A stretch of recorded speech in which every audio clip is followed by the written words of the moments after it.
Он не въебет больше. А где он фрагмент? Да мы тоже на самолете. Это гражданский. Оранжевого цвета. Да. New footage obtained by News Corp Australia surfaced on Thursday, and the video appeared to show the direct aftermath of the crash of Malaysia Airlines Flight MH17.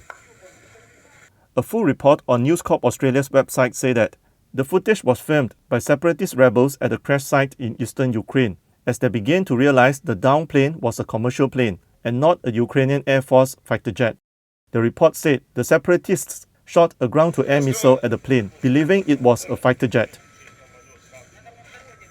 News Corp Australia says it has handed the footage over to a multinational joint investigation team this week. 38 of the passengers who died on the plane were Australian citizens.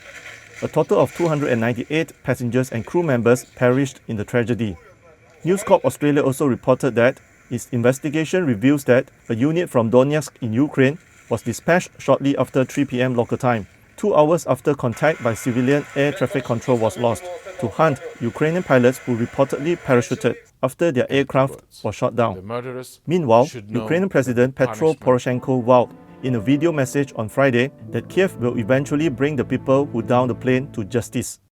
A highly technological weapon with which aircraft was shot could have come into hands of the terrorists only from Russia.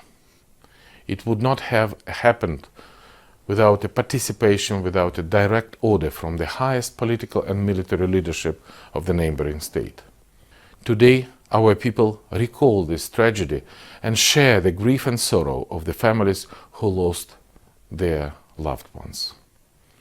Hardly anyone can feel for the families of the victim of the MH17 flight more than Ukrainians. Our moral duty to honor of the memory of the fallen ones is to ensure a fair punishment for those guilty in downing the aircraft. This crime represents a threat to the whole international community. Justice has to be restored and the readiness to defend the basic values to be demonstrated. This is an act of atrocity cannot be forgiven by anyone in the modern world. Ukraine has blamed Russia and separatist rebels for the attack on the plane, while the two parties have adamantly dismissed it. Friday is the first anniversary of the crash of MH17.